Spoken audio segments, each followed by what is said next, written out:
Hi friends, இன்றைக்கி நம்ம செய்ய போகிறது வாழைத்தண்டு என்னுடைய ஃப்ரெண்டு கொடுத்தாங்க. அதை இன்றைக்கி நம்ம சுத்தம் பண்ணிவிட்டு க்ளீனாக பாருங்கள். இந்த தண்டு மட்டும் தான் நம்மளுக்கு தேவைப்படும், மீதி எதுவும் தேவைப்படாது. அதெல்லாம் நம்ம க்ளீனாக உரித்து எடுத்துடலாம்.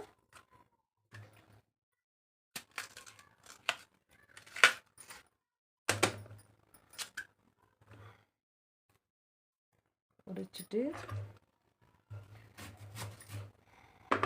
கட் பண்ணி இதெல்லாம் வேஸ்ட்டு எடுத்துடலாம். நம்ம எடுத்துட்டு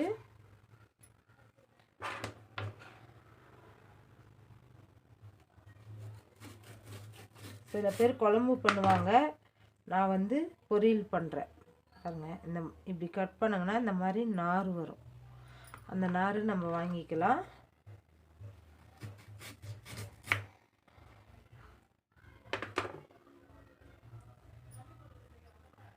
தெரியுதுங்களா? நார் இந்த மாதிரி நார் வரும். நம்ம கிழங்கு யூஸ் பண்ணிக்கின்னு நார் எடுத்து போட்டுடணும். முதல்ல நான் இந்த மாதிரி ரவுண்டாக கட் பண்ணிக்கிறேன். கட் பண்ணிட்டு இந்த நாரெல்லாம் ரிமூவ் பண்ணிடலாம்.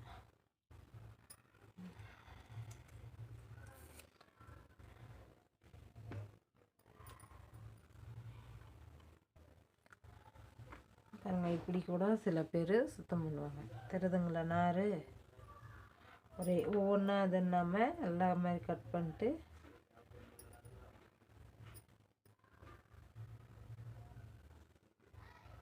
நார்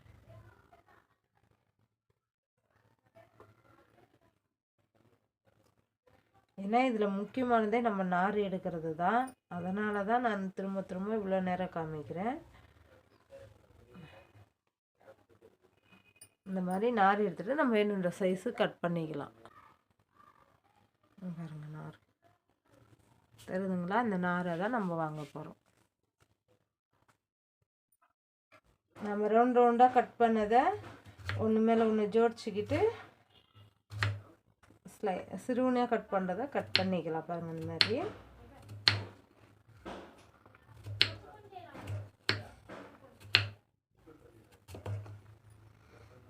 நான் பொரியலுக்குன்றதுனால பாருங்கள் இந்த மாதிரி தான் கட் பண்ணுவேன். சிறுவனியாக கட் பண்ணி ஒரு பாத்திரத்தில் சேர்த்திக்கலாம்.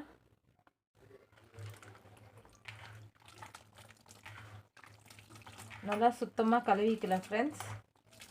கழுவிட்டு நான் குக்கரில் ஒரு 4 விசில் விட்டு எடுத்துக்குவேன். ஒரே ஒரு டம்ளர் தண்ணி சேர்த்திக்கலாம். அதிகமாக தண்ணி சேர்த்துற தேவையில்லை. அதில் நம்ம தேவைக்கேற்ப உப்பு சேர்த்திக்கலாம் ஃப்ரெண்ட்ஸ்.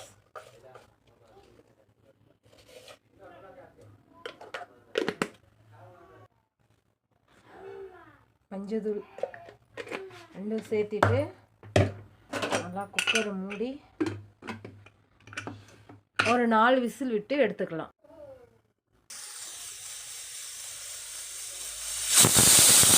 விசில் வந்தால் நம்ம வேர்க்கடலையை வறுத்துக்கலாம்.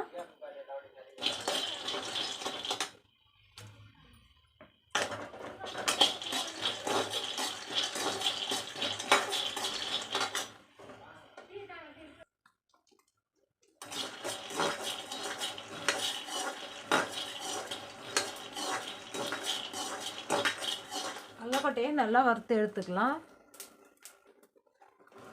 வேர்க்கடலை வறுபட்டாச்சு. ஸ்டவ் அணைச்சிடலாம். ஆற விட்டு நம்ம தோல் நீக்கலாம். இதுக்கு வாழைக்கிழங்கு வெந்துருச்சு. தண்ணி இல்லாத வடித்து எடுத்து வச்சுக்கலாம். நம்ம வடிகுண்டால வடித்தாச்சு. நான் கடலைப்பருப்பு கழுவி எடுத்துருக்கேன். அதை நல்லா வேக வச்சு எடுத்துக்கலாம். நான் தண்ணி தாராளமாக ஒரு சொம்பு வைக்கிறேன்.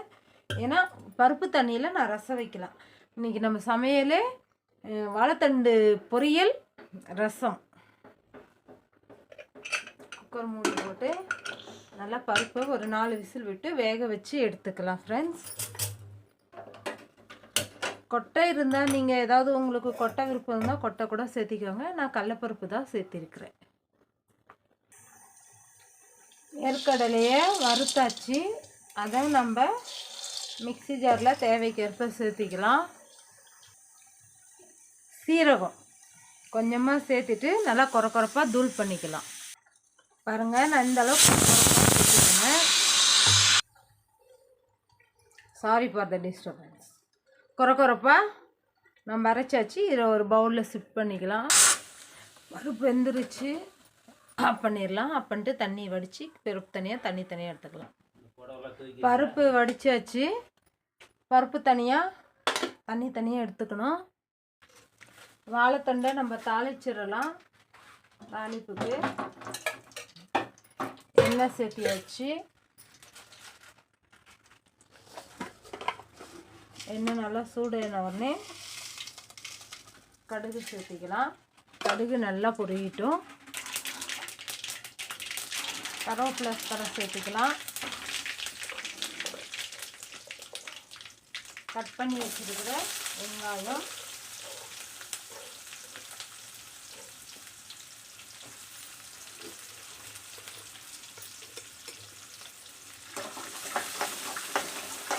வெங்காயம் நல்லா வணக்கிக்கலாம் ஃப்ரெண்ட்ஸ். வெங்காயம் எந்த அளவுக்கு வணக்க முடியுமோ அந்த அளவுக்கு வணக்கலாம்.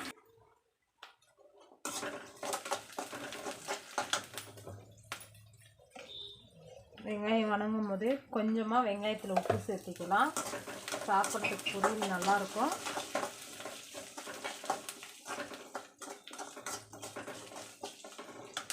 வெங்காயம் வணங்கிடுச்சு. நம்ம வேக வச்சு வடிச்சிருக்கிறோங்க இல்லையா வாழைத்தண்டு, அதையும் அதிலே சேர்த்திக்கலாம். நம்ம வேக வச்ச கடலைப்பருப்பு அதையும் அதிலே சேர்த்திக்கலாம். கொஞ்ச நேரம் ஸ்டவ் சிம்மில் வச்சுட்டு நம்ம தேவையான தூளெல்லாம் அதில் சேர்த்திக்கலாம் ஃப்ரெண்ட்ஸ். காரத்துக்கு நான் வீட்டு மிளகாய் தூள் சேர்த்திக்கிறேன்.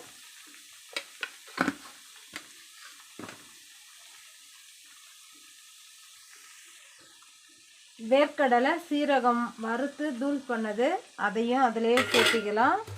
சேர்த்திட்டு நம்ம நல்லா கிளறிக்கலாம் ஃப்ரெண்ட்ஸ்.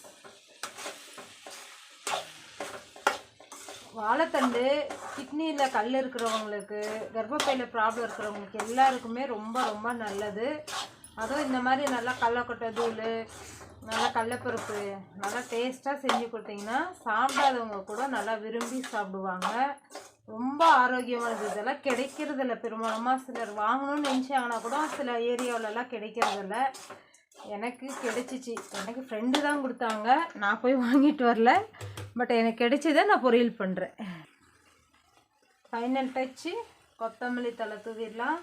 தூவிட்டு நம்ம ஸ்டவ்வை அணைச்சிட்டு ஒரு கிளறி தட்டு போட்டு மூடிடலாம். பரிமாறுற வழி நல்லா சூடாக இருக்கட்டும். நான் வாழைத்தண்டுலேயே உப்பு சேர்த்து வேக வச்சதுனால உப்பு தேவைக்கேற்ப போட்டிருக்கிறேன். சாப்பிட்டு பார்த்துட்டு வேணால் திரும்ப சேர்த்திக்கலாம். எனக்கு இந்த உப்பு போதுமானது. வேர்க்கடலை தூள் பண்ண மிக்ஸி ஜார்லேயே ரசத்துக்கு நான் ரெடி பண்ணிக்கிறேன். புளி, கட் பண்ணி வச்சுருக்கிற தக்காளி, ஒரு ஸ்பூன் போல் வேக வச்ச கடலைப்பருப்பு,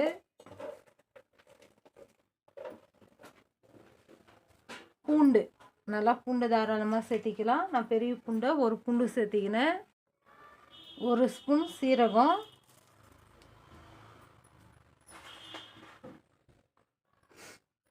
வீட்டில் எல்லாருக்கும் சளி, அதனால் மிளகு கொஞ்சம் அதிகமாக சேர்த்திட்டு இதை நல்லா நைஸாக அரைச்சி எடுத்துக்கலாம்.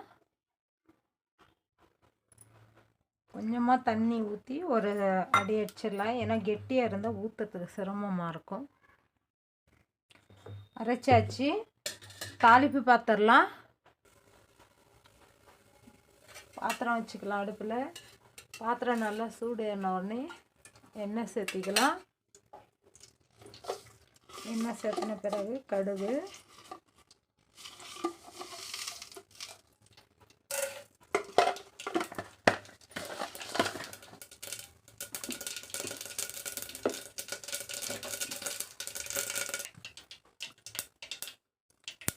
வரமிளகாய் சேர்த்திக்கலாம்.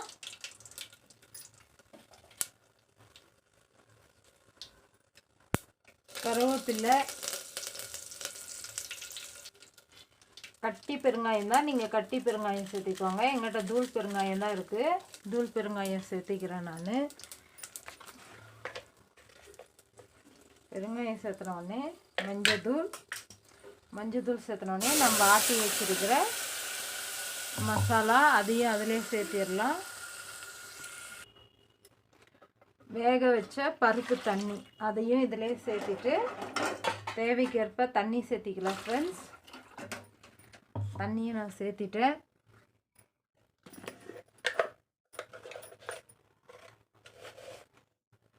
ரசத்துக்கு தேவையான அளவு உப்பையும் அதிலே சேர்த்திடலாம்.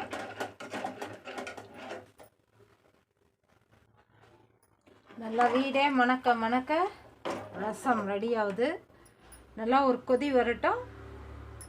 ஸ்டவ்வை அணைச்சிருவோம். நம்ம தட்டு போட்டு மூடி போடலாம்.